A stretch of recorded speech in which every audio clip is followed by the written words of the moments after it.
Blueprint Islam Kafah di khilafah.org. Dengar betul-betul bahagian ini. Bahagian pertama, Islam Kafah. Kontrak sosial pemerintahan negara menurut surah 3 ayat 64. Sebagai definisi Muslim sebenar di dalam Quran. Ini bukan teori. Ini bahagian paling kritikal dalam seluruh blueprint. Masalah manusia telah jelas. Manusia berada dalam keadaan rosak akal. Manusia berhujah hukum alam telah lapuk. Dan semua negara memaksa rakyatnya menjadi transhuman. Mereka berada dalam keadaan gila kerana mereka tak dapat bezakan fakta dan pendapat. Bila fakta dan pendapat bercampur, sangkaan dianggap sebagai kebenaran. Bila sangkaan jadi kebenaran, manusia ikut nafsu. Nafsu kebenaran ahli kitab atau paper people berideologi bintang, pluralisme. Nafsu kebenaran ahli kitab atau paper people berideologi bulan, majoritarianisme. Nafsu kebenaran ahli kitab atau paper people berideologi matahari, statisme atau elitisme. Dan bila nafsu jadi rujukan, dan bila paper matrix jadi rujukan, itulah keadaan binasa yang disebut dalam surah 23 ayat 71. Iaitu rosak binasa segala yang ada dalam sekalian alam. Apabila kebenaran tunduk kepada kehendak manusia, di sinilah manusia jatuh ke tahap gila atau kafir yang tiada ubatnya. Jadi soalan sekarang, macam mana manusia keluar dari keadaan gila ini? Jawapannya ialah rukun syahadat. Ini ialah bahagian kedua dalam blueprint Islam Kafah. Syahadat bukan sebagai lafaz. Rukun syahadat di sini adalah sistem. Ia adalah makmal. Makmal untuk tapis realiti. Fungsi dia satu sahaja. Bezakan fakta dan pendapat. Kalau ini gagal, semua runtuh. Sekarang kita masuk satu persatu. Dan lihat bagaimana ia pulihkan akal manusia. Rukun pertama ialah ilmu. Ilmu mesti ada bukti. Kalau tiada bukti, itu bukan ilmu. Itu ilusi. Ilusi berilmu dalam keadaan gila. Sekarang, bila manusia buang semua dakwaan tanpa bukti, asas kepada kegilaan mula runtuh. Rukun kedua ialah keyakinan. Bukti yang ada mesti jadi kepastian. Bukan sekadar tahu, tapi pasti. Bila kepastian terbina, manusia keluar dari sangkaan. Dan bila keluar dari sangkaan, dia tak lagi jadi binatang ternakan. Dia tak lagi jadi manusia syaitan. Dia tak lagi jadi bala tentera iblis. Rukun ketiga ialah penerimaan. Manusia hanya terima yang terbukti, hanya terima yang muhkamat sebagai prinsip undang-undang yang sah. Semua tradisi, autoriti dan majoriti yang tiada asas ditolak. Bila ini berlaku, sistem palsu mula runtuh. Rukun keempat ialah penyerahan. Di sini berlaku pertembungan sebenar. Pertembungan lawful versus legal. Pertembungan rule of law versus rule by law. Realiti lawan nafsu. Manusia sama ada tunduk kepada fakta atau kekal ikut kehendak sendiri. Tunduk nafsu menyembah bintang. Tunduk nafsu menyembah bulan. Tunduk nafsu menyembah matahari. Atau tunduk menyembah sifat atau way of Allah, menyembah sunnatullah. Tunduk menyembah realiti. Bila dia tunduk kepada realiti, dia keluar dari menjadikan nafsu sebagai Tuhan. Rukun kelima ialah kejujuran. Fakta dan prinsip undang-undang tidak boleh dimanipulasi. Tak boleh spin. Kalau fakta dan undang-undang diubah, sistem akan rosak. Bila manusia jujur, undang-undang terpelihara. Kebenaran terpelihara. Rukun keenam ialah ikhlas. Manusia buang kepentingan diri. Buang sistem hidup dan sistem ekonomi parasit, riba, kerana kepentingan akan hasilkan bias. Bila bias dibuang, keputusan menjadi bersih. Sistem ekonomi riba menjadi runtuh. Rukun ketujuh ialah cinta kepada kebenaran. Cinta kepada sistem hidup berdasarkan fakta dan bukti simbiosis mutualisme, walaupun bertentangan dengan diri sendiri. Ini lawan ego. Bila manusia pilih kebenaran tanpa kompromi, dia menjadi stabil dalam realiti. Rukun ke-8 ialah tolak taghut. Semua autoriti tanpa bukti diputuskan, termasuk sistem riba, ideologi dan tradisi palsu. Bila ini berlaku, manusia keluar dari sistem iblis. Rukun ke-9 ialah setia kepada hujjah. sehingga mati. Jalan Rasul adalah jalan bukti. Bila manusia hidup konsisten atas hujah, akalnya kekal waras. Sekarang kita sambungkan semua ini. Manusia bermula dalam keadaan gila kerana ikut sangkaan.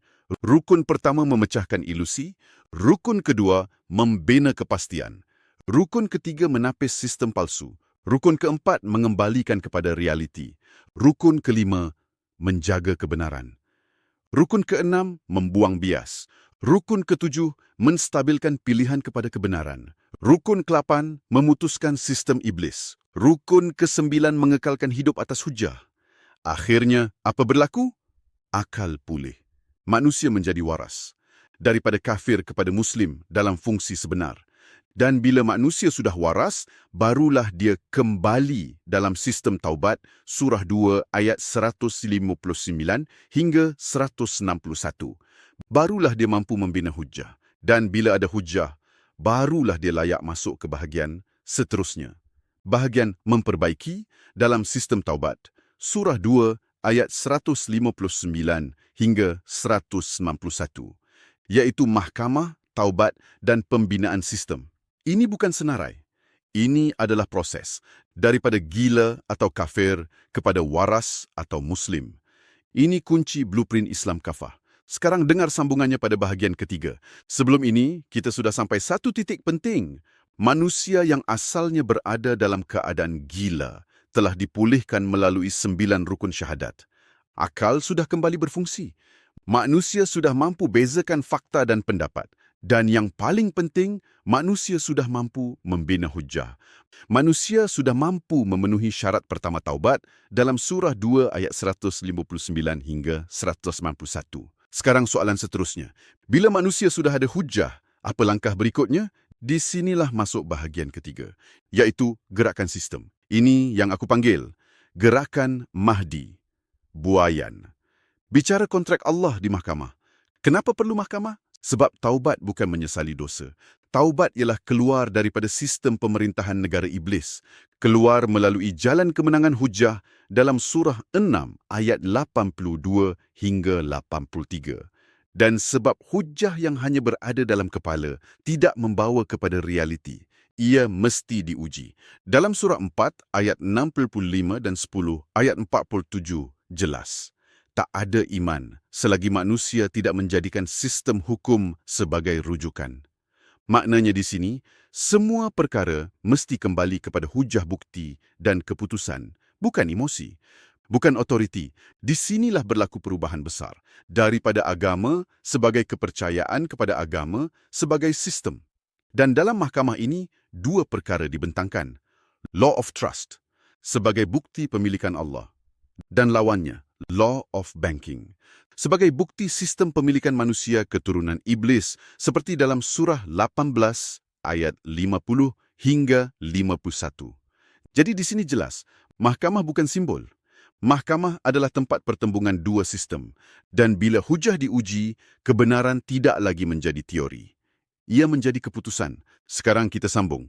Bila keputusan telah dibuat, apa yang perlu berlaku seterusnya? Di sinilah masuk bahagian keempat. Ini bahagian paling kritikal. Sistem taubat dalam Quran telah hilang lebih situ 400 tahun. Hari ini manusia faham taubat sebagai rasa bersalah. Tetapi Quran tidak cakap begitu. Dalam surah Al-Baqarah 2 ayat 159 hingga 161, Allah tidak cakap tentang rasa. Allah cakap tentang sistem. Mereka yang salah akan dilaknat kecuali mereka yang kembali memperbaiki dan menjelaskan. Sekarang kita sambungkan dengan apa yang berlaku tadi. Bila mahkamah telah menghasilkan keputusan legitimasi pemerintahan negara, maka manusia tahu apa itu realiti. Di sinilah berlaku memperbaiki, iaitu memperbaiki kepada jalan sunnatullah yang lurus seperti dalam surah 42 ayat 52 hingga 53. Bila kembali dan memperbaiki kepada realiti, maka keputusan menjadi betul. Bila keputusan betul, maka sistem boleh dijelaskan. Ini yang dimaksudkan dalam surah 103 dan surah 90. Gerakan puak kanan dalam surah 22 ayat 78. Memperbaiki, membina komuniti, membina struktur kehidupan. Bila sistem diperbaiki, maka kebenaran boleh dijelaskan secara hujah. Sistem yang jelas menjadi negara yang sah. Jadi di sini jelas, taubat bukan emosi. Taubat ialah proses. Kembali kepada realiti, memperbaiki sistem dan menjelaskan kebenaran sistem ekonomi dan pemerintahan. Menjelaskan tahu hidup. Inilah definisi tepat. Taubat adalah repair sistem dan clarify kebenaran. Sekarang kita pergi lebih dalam. Elemen-elemen utama taubat yang diterima oleh Allah dalam surah 46 ayat 13 hingga 16. Dalam surah 11 ayat 17 dan surah 7 ayat 156 hingga 158, taubat ini bukan aktiviti individu. Ia adalah struktur pembangunan komuniti dan sistem negara. Struktur ini ada 3 komponen utama. Pertama, takwa. Takwa bukan takut. Takwa adalah sistem keadilan. Surah 5 ayat 8 menjelaskan adil itu lebih dekat kepada takwa. Maknanya jelas, bila sistem adil, itulah takwa. Kalau tiada keadilan, maka tiada takwa. Kedua, zakat. Zakat bukan sekadar beri duit. Zakat adalah sistem tapis. Tapis ideologi. Tapis sistem ekonomi. Surah 6 ayat 74 hingga 83 menunjukkan Nabi Ibrahim menolak semua kepercayaan yang tidak berasaskan realiti. Maknanya, semua sistem yang tidak berasaskan fakta akan ditolak. Ketiga, sistem Rasul. Ini bahagian paling besar. Rasul dalam surah 2 ayat 151 dan surah 10 ayat 47. Fungsi Rasul berkait dengan pemilikan bumi dalam surah 21 ayat 105 dan surah 24 ayat 55. Rasul bukan tukang ceramah. Rasul adalah hakim, pembawa hujah dan pembina sistem hukum. Dalam surah 12 ayat 108 dan surah 34 ayat 46, jalan Rasul adalah jalan bukti. Sekarang kita sambung lagi. Sistem Rasul ini bukan kecil. Ia lengkap. Pertama, Rasul sebagai hakim. Kedua, unlettered sebagai jalan lurus seperti dalam Al-Fatihah dan surah 42 ayat 52 hingga 53. Ketiga, Prophet sebagai great news yang mengesahkan fungsi manusia sebagai pemegang amanah dan konsep divine right of kingship oleh orang-orang soleh dalam surah 3 ayat 68 dan surah 22 ayat 78. Keempat, hukum common law movement. Surah 3 ayat 64 menunjukkan asas sistem. Surah 3 ayat 68 menunjukkan pewaris pemerintahan bumi. Surah 5 ayat 48 hingga 68 menunjukkan asas hukum seluruh umat manusia. Kelima, sistem soundness. Gabungan validity dan truth. Selari dengan hukum alam dan realiti manusia. Keenam, sistem membasmi penyakit gila.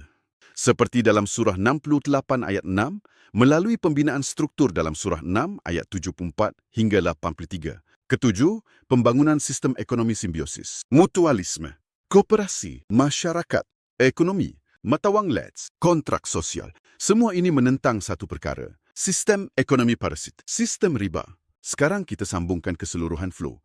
Bahagian pertama blueprint Islam kafah. Bahagian Asmaullah. Bahagian elemen api. Bahagian berdiri dalam solah. Kiblatnya ke selatan. Manusia asalnya gila kerana hidup dalam sangkaan. Bahagian kontrak sosial surah 3 ayat 64. Bahagian kedua blueprint Islam kafah. Bahagian afa'alullah. Bahagian wudu. Bahagian elemen angin. Bahagian rukuk dalam solah. Kiblatnya ke barat. Melalui rukun syahadat, akal dipulihkan. Pemisahan manusia gila dan manusia syaitan dipulihkan. Sistem Al-Masjid Al-Haram ditegakkan. Sistem pernikahan sebenar disucikan. Bahagian ketiga blueprint Islam kafah. Bahagian zatullah. Bahagian elemen tanah. Bahagian sujud dalam solah. Kiblatnya ke utara. Bila akal pulih, bila manusia melihat realiti, manusia membina hujah. Hujah dibawa ke mahkamah. Mahkamah menghasilkan keputusan legitimasi. Rule of law versus rule by law. Lawful versus legal. Tapak tanah muncul memberikan kehidupan sebenar.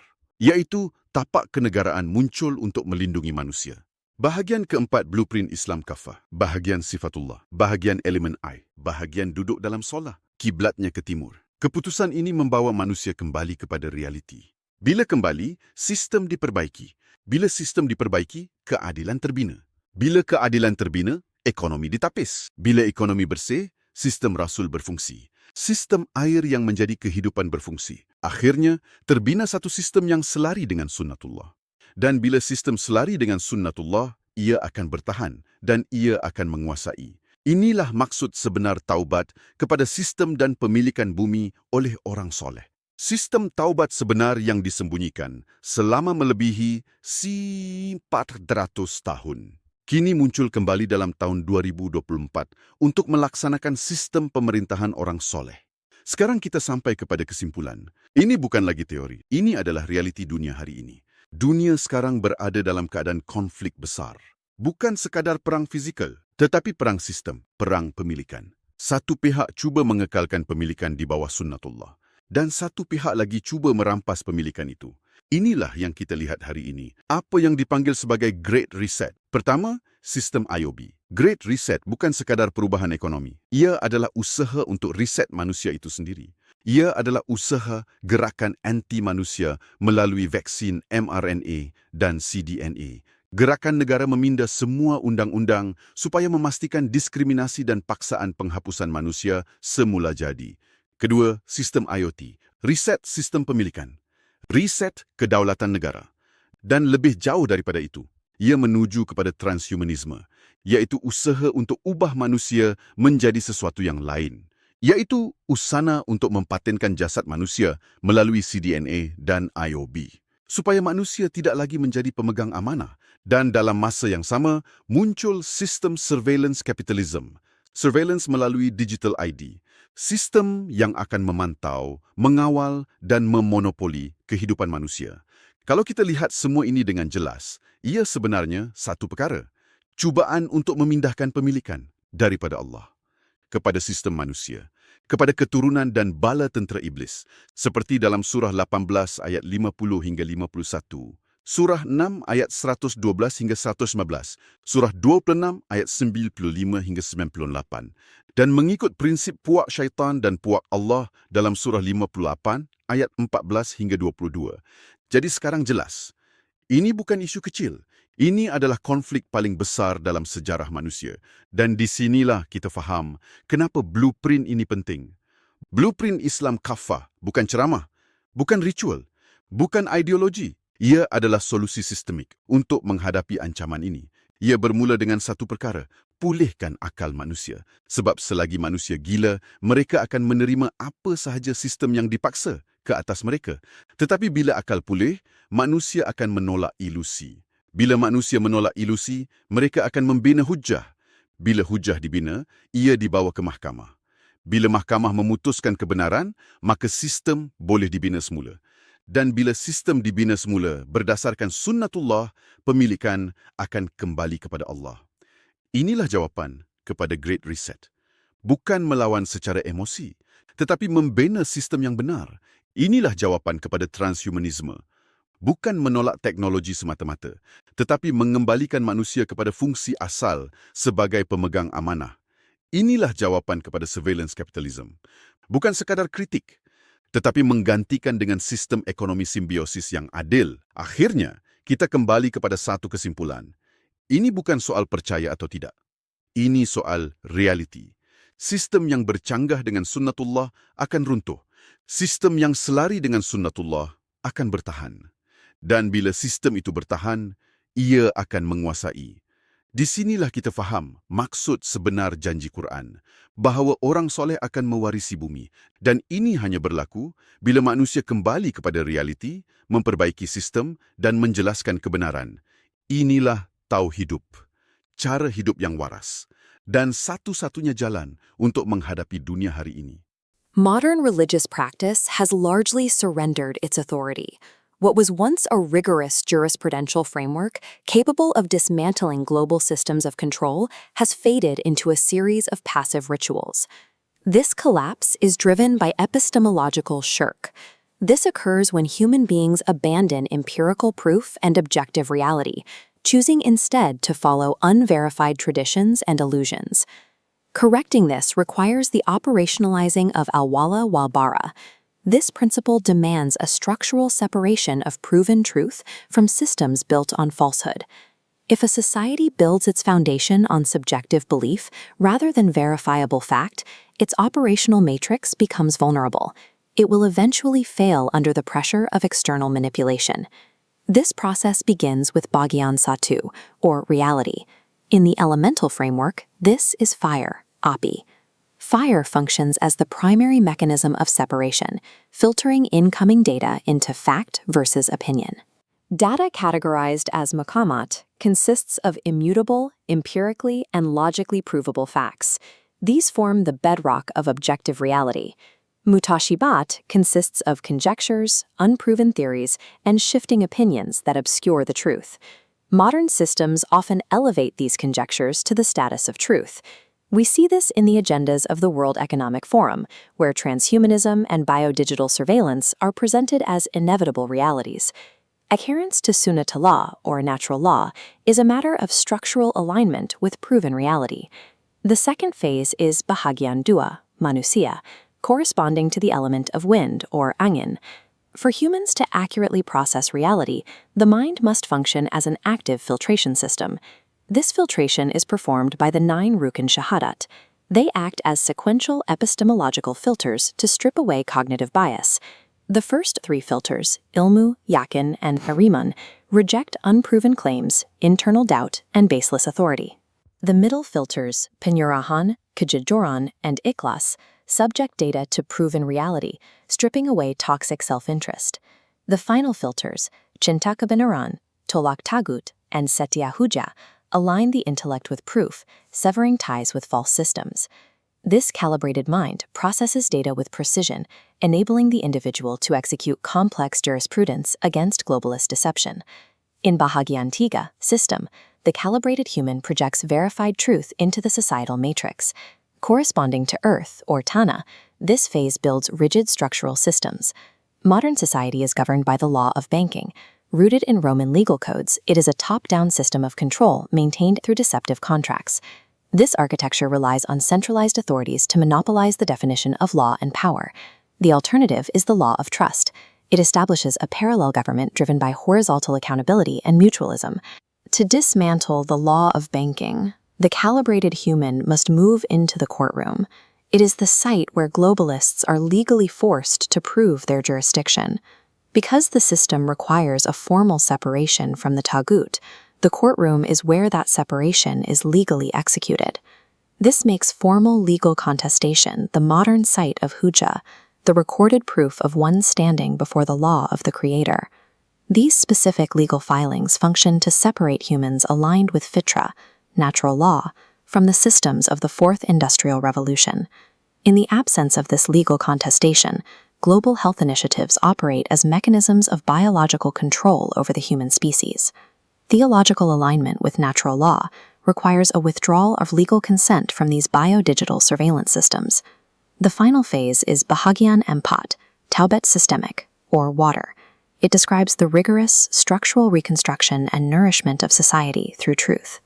Within this framework, taqwa is an operational system of justice that enforces cosmic discipline. Zakat functions as the systemic filtration mechanism that purges society of toxic ideologies and debt economics. This reconstructed society is powered by the system Rasul. It is a 7-component architectural engine that drives civilization based on common law. The first 3 gears highlight the role of the messenger as a jurist, the adherence to fitra, and the recognition of divine kingship. The system achieves operational stability as the remaining components engage: common law integration, the soundness of truth, eco-spirituality, and mutualistic economics. Systemic repentance is the actualization of a functional, evidence-based civilization. This chain of execution begins with metaphysics as fire, moves to epistemological calibration as wind, establishes the systemic contest as earth, and culminates in systemic repentance as water. This structure provides the blueprint to override the attempt at totalitarian control by globalist institutions. The final accounting of human action is approaching. Rhetoric and passive belief will offer no protection for those who fail to legally contest the system.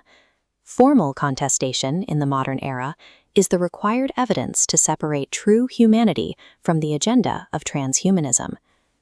Khilafah, or the inheritance of the earth, belongs to those who provide empirical proof of their systemic adherence to Sunnatullah.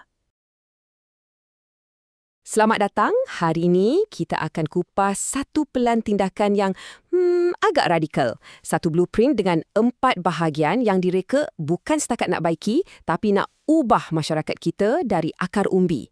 Jom kita tengok macam mana setiap bahagian ni bersambung dari input asas sampailah ke hasil akhirnya. Okey, jom kita mula dengan soalan yang mungkin kita semua pernah terfikir. Kenapa ya sistem-sistem moden kita ni yang nampak canggih tapi macam asyik gagal? Selalu je ada krisis. Ini bukan nasib tak baik tau. Menurut rangka tindakan yang akan kita bedah ni, ada satu punca utama yang tersembunyi dan kita akan bongkar jawapannya. Puncanya, menurut sumber-sumber ni adalah sesuatu yang dipanggil syirik epistemologi. Bunyinya macam heavy kan? Tapi sebenarnya simple je. Bayangkan satu masyarakat yang dah tak boleh nak bezakan mana satu fakta, mana satu pendapat. Mana data, mana auta. Bila fakta dan pendapat dah bercampur aduk, kepercayaan mula runtuh. Dan bila kepercayaan dah tak ada, seluruh bangunan masyarakat kita mula retak. Jadi, inilah peta perjalanan kita untuk hari ini. Mula-mula, kita akan tengok masalah terasnya. Lepas tu, kita masuk bahagian 1, pasal input yang betul. Kemudian, bahagian 2, macam mana manusia memproses input tu. Bahagian 3, bagaimana ia diaplikasikan dalam sistem. Dan akhir sekali, bahagian 4, apa output yang terhasil. Jom kita mula. Baiklah, kita masuk bahagian 1, input. Mana-mana sistem yang bagus pun, perkara pertama yang paling penting ialah bahan mentah yang kita guna tu mestilah tulen, kan? Dalam konteks ni, bahan mentah kita ialah kebenaran. Atau lebih tepat, pemahaman yang jelas tentang realiti. Jadi, asas kepada segalanya ialah kebolehan kita membezakan antara muhkamat dan mutasyabihat. Senang cerita, muhkamat ni macam graviti. Ia fakta, ia objektif, boleh diuji dan selari dengan hukum alam atau sunnatullah. Manakala mutasyabihat pula lebih kepada sangkaan atau pendapat. Ada gunanya, tapi kalau kita anggap pendapat sama taraf dengan fakta, di situlah masalah besar bermula. Dan inilah yang jadi bila kita dah tak nampak beza tu. Pendapat peribadi dianggap sebagai kebenaran mutlak. Masyarakat mula ikut sangkaan dan ilusi, bukan lagi realiti. Akhirnya, hujah yang menang bukanlah hujah yang paling benar, tapi hujah yang paling sedap didengar, walaupun isinya kosong. Inilah resepi untuk membina sebuah masyarakat atas tapak yang rapuh. Seterusnya, kita beralih ke bahagian 2, proses. Kalau input kita tadi adalah realiti yang jelas, pemproses dalam sistem ni pula ialah manusia itu sendiri. Rangka tindakan ni ada cadangkan satu kaedah untuk repair atau kita panggil calibrate semula keupayaan kita untuk berfikir dengan waras. Dan tool untuk calibrate semula ni ialah 9 rukun syahadat. Ini bukan sekadar lafaz tau. Ia satu metodologi yang aktif. Satu set penapis mental yang direka untuk reprogram cara kita berfikir, bersihkan noise yang ada dan pulihkan balik keupayaan kita untuk membina hujah yang padu dan tak boleh disangkal. Cuba kita tengok macam mana penapis-penapis ni berfungsi. Rukun-rukun awal macam ilmu dan yakin ni tugasnya untuk bersihkan data, buang dakwaan kosong dan sangkaan. Lepas tu, rukun macam kejujuran dan ikhlas pula bersihkan prosesor dalaman kita, buang ego dan bias. Akhir sekali, rukun macam tolak takhut dan setia kepada hujah, tetapkan operating sistem kita. Ikut bukti sahaja, tak kira ke mana ia bawa kita. Gabungan semua ni akan hasilkan satu fikiran yang betul-betul waras. Sekarang kita ke bahagian 3, aplikasi. Bila kita dah ada input yang betul, iaitu realiti, dan pemproses yang dah dikalibrate, iaitu manusia yang waras, langkah seterusnya adalah bawa hujah-hujah yang mantap ni ke satu platform untuk diuji. Dan kat sinilah ia jadi sangat menarik. Slide ni sebenarnya mencabar idea popular tentang Mahdi. Sumber-sumber ni kata ia bukan tentang menunggu seorang penyelamat. Perkataan Al-Mahdu sendiri maksudnya buayan. Jadi Mahdi ni sebenarnya adalah sebuah sistem buayan. Satu platform asas yang membolehkan keadilan tu lahir dan dibesarkan dari bawah oleh masyarakat sendiri. Sistem buaya ni pula beroperasi bawah Undang-Undang Amanah yang sangat berbeza dengan Undang-Undang Perbankan yang kita guna sekarang. Undang-Undang Amanah ni kuasanya diagihkan dan ia berdasarkan kebenaran yang sesiapa pun boleh buktikan. Manakala Undang-Undang Perbankan pula, ia memusatkan kuasa pada golongan elit. Dan asas untuk Undang-Undang Amanah ni ialah Mahkamah Rakyat. Inilah dia semangat Mahkamah Rakyat. Ia bukan semestinya sebuah bangunan tau, tapi satu ruang awam di mana setiap idea, setiap polisi, setiap dakwaan boleh diuji secara terbuka berdasarkan bukti. Cuba bayangkan satu dunia di mana sesiapa sahaja, bukan peguam atau ahli politik je, boleh bawa kebenaran mereka untuk diuji tanpa rasa takut. Itulah matlamatnya. Okey, ini membawa kita ke bahagian terakhir proses ni. Bahagian 4, output. Apabila hujah yang benar dah disahkan melalui Mahkamah Rakyat, apa hasilnya? Hasilnya ialah satu proses pembaharuan besar-besaran yang dipanggil taubat sistemik. Taubat sistemik ini bukan sekadar minta maaf. Ia adalah tindakan meruntuhkan yang lama dan membina semula yang baru. Bila kebenaran dah terbukti, struktur masyarakat yang rosak akan dirobohkan dan atas tapak yang baru ni, 3 tonggak sistem yang baru akan ditegakkan. Ketiga-tiga sistem ni saling melengkapi. Pertama, sistem takwa untuk pastikan adanya keadilan untuk semua. Kedua, sistem zakat yang bertindak macam sistem imun masyarakat, menapis keluar ideologi beracun dan masalah ekonomi. Dan ketiga, sistem rasul, iaitu sistem tadbir urus yang memastikan prinsip keadilan dan penapisan ni berjalan dalam setiap aspek pentadbiran. Kalau kita tengok sistem rasul ni dengan lebih dekat, jangan anggap ia sebagai senarai semak, tapi sebagai satu ekosistem. Idea utamanya ialah tadbir urus yang bukan berdasarkan kehendak pemerintah, tapi berdasarkan hujah dan bukti. Ia gabungkan prinsip keadilan sejagat atau common law, sistem ekonomi yang saling membantu dan juga pendekatan untuk pulihkan kesihatan mental masyarakat, semuanya dalam satu pakej. Jadi, selepas kita lalui keempat-empat bahagian ni, input, proses, aplikasi dan output, apakah hasil akhirnya? Di sinilah kita nampak gambaran besar. Apa sebenarnya yang cuba dicapai oleh keseluruhan rangka tindakan ini? Rantaian ni merumuskan segalanya dengan begitu baik. Ia bermula dengan realiti, diproses oleh manusia yang dah dikalibrate, diuji di mahkamah, yang membawa kepada taubat sistemik, yang kemudiannya membina sistem yang adil dan akhirnya mencapai satu keadaan stabil yang dipandil pewarisan. Setiap langkah bersambung dengan langkah seterusnya secara logik. Dan inilah hasil mutlak yang dijanjikan, sebuah masyarakat yang stabil sebab ia berfungsi selaras dengan hukum alam atau sunnatullah. Satu keadaan di mana orang-orang yang benar-benar layak dan berfungsi dengan betul akan mewarisi dan mengurus bumi ini dengan adil. Jadi, kita kembali kepada soalan terakhir. Adakah ini semua hanya satu utopia, satu angan-angan atau satu rangka tindakan yang praktikal? Jawapannya mungkin bukan terletak pada teori itu sendiri, tapi pada kesediaan kita untuk memulakan langkah pertama dalam rantaian ini, membezakan realiti daripada ilusi dalam hidup kita sendiri. Terima kasih kerana bersama kami. Pernah tak anda rasa seolah-olah sistem dunia hari ini makin lama makin rosak? Macam kita nampak masalah sana sini tapi kita cuma merawat simptom tanpa betul-betul menyentuh punca utamanya. Saya setuju. Kita selalu sangat sibuk padamkan api-api kecil kat merata tempat. Tahu tak, sampai kita tak sedar yang plan lantai bangunan dunia ni sendiri sebenarnya dibina atas tapak yang salah. Betul. Dan bagaimana kalau ada satu plan induk atau macam blueprint yang direka khas untuk merawat akar umbi kerosakan ni? Jadi, selamat datang ke kajian mendalam kita hari ini. Terima kasih. Sangat teruja untuk kaji topik ni. Sama-sama. Okey, untuk susunan sumber kita hari ini, kita akan meneliti beberapa teks falsafah, perundangan dan teologi yang menggariskan satu kerangka yang dipanggil Blueprint Islam Kafah. Ya, dan misi kita hari ni adalah untuk menelusuri keempat-empat bahagian lengkap blueprint ni. Dari input kepada proses, output dan akhirnya hasil akhir sistem ni. Okey, mari kita rungkai perkara ini. Tapi sebelum tu, satu nota pantas untuk anda. Sumber hari ini menyentuh isu-isu sistem global dan perundangan yang agak provokatif. Betul tu. Agak berat juga isunya. Ya, jadi peranan kita kat sini bukan untuk menyebelahi mana-mana pihak. Kita cuma nak melaporkan dan menganalisis logik di sebalik kerangka pemikiran ini secara objektif. Okey, mari kita mula dengan konteks masalah. Teks ni merujuk kepada sistem taubat sistemik yang dah hilang. Tepat. Sumber ni mendakwa masalah bermula bila manusia gagal membezakan realiti. Kegagalan ni buatkan manusia jatuh kepada apa yang dipanggil sebagai syirik epistemologi. Kejap, syirik epistemologi.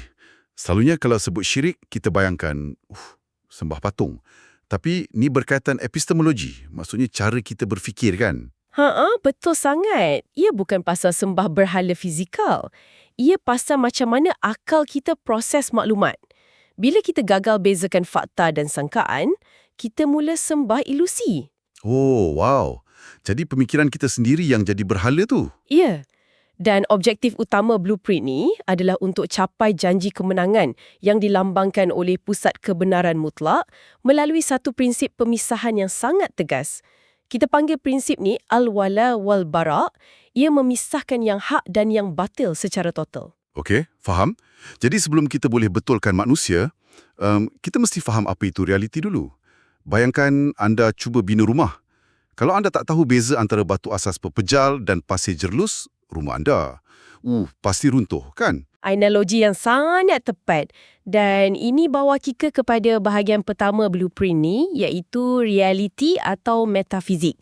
Teks ni menggunakan pelambangan sifat api. Sifat api? Kenapa api? Sebab fungsi api adalah untuk membakar apa yang rapuh dan asingkan benda asing, kan?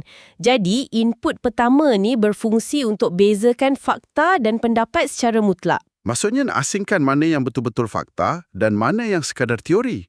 Ya, teks memecahkan maklumat ni kepada dua subbahagian. Pertama, muhkamat. Ini adalah fakta. Sesuatu yang boleh dibuktikan secara objektif dan logik, ia tak boleh digoyang. Okey, muhkamat ni fakta konkret. Yang kedua pula? Yang kedua ialah mutasyabihat. Ini adalah pendapat, teori atau sekadar sangkaan manusia. Benda yang tak ada bukti kukuh. Apa yang menarik kat sini ialah kesan dia. Kalau kita tengok dunia sekarang, apa jadi kalau kita gagal buat pemisahan ni? Kesannya sangat menakutkan. Pendapat tiba-tiba diangkat menjadi kebenaran mutlak. Manusia mula hidup ikut sangkaan semata-mata, bukan realiti. Jadi apa kesan buruknya kepada masyarakat kita sekarang? Tahu tak, macam kat media sosial, orang senang sangat percaya teori konspirasi tanpa bukti. Itulah dia. Sumber ni mendakwa ia melahirkan apa yang diistilahkan sebagai manusia syaitan. Jangan bayangkan hantu. Oh, ini merujuk kepada manusia yang memanipulasi fakta, yang hidup dalam ilusi dan cipta sistem palsu. Oh, maksudnya golongan elit atau manipulatif yang guna retorik cantik untuk tipu masyarakat. Tepat sekali. Tapi berita baiknya, blueprint ni kata mereka ni akhirnya akan sentiasa kalah dalam berhujah. Sentiasa kalah. Tapi diorang nampak, sangat berkuasa sekarang ni. Ya, mereka nampak berkuasa. Tapi hujah mereka tak berpijak di bumi yang nyata. Bila berhadapan dengan fakta objektif, hujah mereka hancur berkecai. Okey, masuk akal. Jadi bila realiti dan fakta dah ditetapkan, blueprint ni beralih kepada proses pemulihan akal manusia itu sendiri. Macam mana kita nak buang ilusi ni? Di sinilah kita masuk bahagian kedua, iaitu epistemologi. Teks ni merujuknya sebagai sifat angin. Sifat angin. Angin ni dia tak nampak tapi dia gerakkan benda. Macam mana fungsi dia kat sini? Fungsinya adalah pemulihan minda manusia melalui 9 rukun syahadat. Ia bertindak sebagai tapisan yang sangat ketat. Oh, ini umpama sistem penapisan air berbilang peringkat untuk minda anda. Kita ada 9 langkah penapisan kan? Mari kita tengok satu-satu. Yang pertama, ilmu. Ya, ilmu berfungsi menapis sebarang dakwaan yang datang tanpa bukti yang jelas. Okey, logik. Lepas tu penapis kedua, yakin. Yakin ni menapis segala sangkaan dan teori kosong. Ia pastikan kita tak buat keputusan berdasarkan andaian. Faham. Yang ketiga pula, penerimaan. Ini rasanya menapis tradisi atau otoriti yang dituruti secara membetul-tuli, betul tak? Betul tu.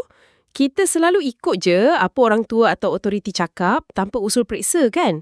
Penapis ni buang tabiat tu. Seterusnya, yang keempat, penyerahan.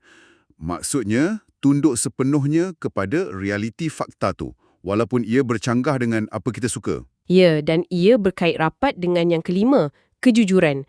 Kita kena jaga integriti fakta tu. Jangan ubah-ubah ikut selera kita. Lepas tu penapis keenam, ikhlas. Ini rasanya untuk buang sebarang bias atau kepentingan peribadi dalam menerima fakta. Tepat.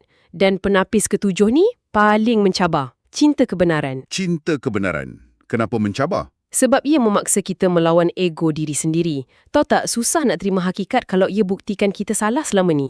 Wow. Betul. Ego manusia ni tinggi. Lepas tu yang ke-8, tolak taghuz. Maksudnya kita kena putuskan hubungan dengan autoriti atau sistem palsu. Ya, kita tak boleh ada kompromi dengan sistem ilusi. Dan akhirnya, penapis ke-9, setia hujah. Maksudnya, ikut jalan pembuktian yang ditunjukkan oleh sistem Rasul Tulan tu. Wow, 9 penapis yang sangat komprehensif. Jadi, apa kesan pemulihan ni? Kesannya sangat radikal. Melalui 9 tapisan ni, teks ni kata manusia keluar daripada keadaan gila. Gila? Maksud anda tak waras? Ya, masyarakat yang hidup dalam ilusi wang fiat, penindasan dan sangkaan ni sebenarnya dianggap tidak waras oleh hukum alam. Bila mereka lepas tapisan ni, mereka kembali waras. Jadi mereka ni dikira Muslim sejati di sisi hukum alam fizikal lah. Tepat. Dan yang paling penting, manusia yang waras ni kini layak dan bersedia untuk berhujah di peringkat yang jauh lebih tinggi. Di sinilah ia jadi sangat menarik. Sebab manusia yang dah waras, dengan fakta ni, tak boleh hanya berdiam diri kan? Kemana kita bawa hujah yang dah ditapis ni? Kita bawa ke dalam sistem. Ini masuk bahagian ketiga, aplikasi. Teks ni merujuknya sebagai sifat tanah. Sifat tanah. Tanah ni tempat kita berpijak, tempat kita bina struktur. Jadi apa fungsi spesifik dia? Fungsinya adalah membawa hujah tadi ke peringkat pengadilan atau mahkamah rasmi. Kejap. Bawa ke mahkamah. Maksudnya bukan sekadar sembang kedai kopi lah ni. Sama sekali bukan. Ia medan rasmi. Dan pakar ada gariskan 4 elemen dari teks untuk aplikasi ni. Pertama, gerakan Mahdi. Oh, bila dengar nama Mahdi, selalunya kita terbayang susuk misteri turun dari langit bawa pedang kan? Aha, tapi dalam konteks blueprint ni, tidak. Ia digambarkan sebagai satu buayan. Titik permulaan kesedaran sistemik yang bersih, bukan watak mitologi. Maksudnya, satu pergerakan kebangkitan minda lah. Okey, elemen kedua pula. Elemen kedua adalah bicara kontrak Allah. Ia mengangkat perjanjian purba antara manusia dan pencipta masuk ke ruang perundangan rasmi. Wow, bawa perjanjian teologi ke mahkamah fizikal. Dan ini bawa kita ke elemen ketiga yang saya rasa paling epik, pertembungan antara law of trust dan law of banking. Boleh terangkan? Kalau kita kaitkan hal ni dengan gambaran yang lebih besar, konsep manusia sebenarnya adalah pemegang amanah atau trustee. Kita urus kekayaan alam ni. Tapi sekarang kita ada sistem perbankan global kan? Sistem hutang dan riba tu. Itulah dia law of banking. Ia adalah pertembungan antara manusia sebagai pemegang amanah yang sah berlawan dengan sistem hutang parasit ni. Dan di mana pertarungan ni berlaku? Itu elemen keempat kan? Ya, mahkamah sebagai medan bukti, ruang di mana segala retorik, sentimen popular dan penipuan media mati. Mahkamah hanya terima bukti objektif yang nyata. Jadi, hujah ni diuji secara rasmi. Kebenaran diputuskan semata-mata berdasarkan bukti yang tak boleh disangkal. Betul. Keseluruhan sistem dunia termasuk sistem bank fiat dinilai kat situ. Kalau mereka tak boleh buktikan hak cipta wang dari udara, mereka kalah. Okey, bayangkan mahkamah dah buat keputusan. Sistem palsu tu runtuh. Apa yang berlaku seterusnya? Sekarang kita masuk bahagian keempat iaitu taubat sistemik. Ini adalah output sistem dikaitkan dengan sifat air. Sifat air. Mengalir, menyucikan dan bagi kehidupan baru. Jadi, apa maksud semua ni untuk struktur komuniti kita? Ia bukan sekadar penyesalan individu tau. Tahu tak macam kita menangis minta ampun tu, bukan tu je. Fungsinya adalah membina semula masyarakat dan negara dari kosong. Bina semula dari sifat. Ada beberapa sub-bahagian utama kan kat sini. Mari kita tengok yang pertama, takwa. Ya, tapi takwa kat sini ditakrifkan sebagai sistem keadilan. Bukan sekadar ritual pribadi. Kejap, maksudnya adil itu adalah takwa. Tepat. Adil dan takwa tu disinonimkan dalam sistem keadilan mutlak ni. Tanpa keadilan struktural, tak wujud takwa. Masuk akal. Sub-bahagian kedua pula zakat. Nota saya kata ia sistem tapis. Tapi zakat ni bukan derma ke? Itu kefahaman biasa. Dalam kerangka ni, zakat adalah alat untuk menapis ideologi dan membersihkan sistem ekonomi. Macam mana tu? Boleh terangkan mekanismenya? Ia mengenakan penalti ke atas harta yang disimpan beku. Jadi ia memaksa golongan kaya pusingkan kekayaan mereka dalam masyarakat. Ia musnahkan ideologi tamak kapitalisme secara automatik. Wow, jadi ia bukan cukai pendapatan, tapi penalti atas simpanan yang tak bergerak. Memang menapis ekonomi parasit betul. Betul. Dan yang terakhir, kita ada sistem rasul. Ini dipecahkan kepada 7 komponen praktikal. Okey, mari kita rungkai 7 komponen ni sama-sama. Yang pertama, rasul berfungsi sebagai hakim atau juris. Ya, mereka ni pembawa sistem perundangan alam, bukan sekadar penyampai ritual. Komponen kedua, ia menggunakan jalan lurus yang diistilahkan sebagai unlettered. Maksudnya, ia kembali kepada fitrah asas yang bebas dogma. Tepat sekali. Ketiga pula, mesej Rasul ni dilihat sebagai berita besar. Ia mengisytiharkan kedaulatan ilahi di muka bumi. Menggantikan kedaulatan tagut atau sistem palsu tadilah kan? Komponen keempat adalah pelaksanaan common law sejagat. Ya, undang-undang yang terpakai untuk semua, merentas sempadan agama dan bangsa. Ia berasaskan undang-undang alam yang tulen. Dan komponen kelima tu berkait rapat kan? Common law dalam soundness. Lawan dengan fitrah. Komponen keenam pula, common law dalam eco-spirituality. Ini merawat penyakit jiwa masyarakat yang gila sebab sistem kapitalis tadi kan? Ia seimbangkan fizikal dan spiritual alam. Dan komponen ketujuh, sangat penting, common law dalam sistem ekonomi mutualism. Ekonomi mutualism. Maksudnya ekonomi perkongsian risiko yang harmoni sebagai penawar untuk menghancurkan sistem riba dan parasit tu. Tepat. Bukan ekonomi di mana yang kuat makan yang lemah, tapi saling melengkapi. Jadi bila output sifat air ni mengalir dengan keadilan dan ekonomi mutualism ni, apa kesannya pada masyarakat? Apabila sistem ni berjalan, ia mencipta sebuah peradaban yang sangat stabil. Sebab ia selari dengan sunatullah, iaitu hukum alam fizikal dan moral. Maksudnya, masyarakat tu akhirnya akan benar-benar berfungsi secara organik tanpa perlu ditindas. Ya, itu hasil puncaknya. Okey, mari kita buat sintesis rantaian penuh blueprint Islam Kafah ni. Alirannya sangat lurus dan logik. Ia bermula dengan realiti. Di mana kita kena faham dan bezakan fakta secara mutlak.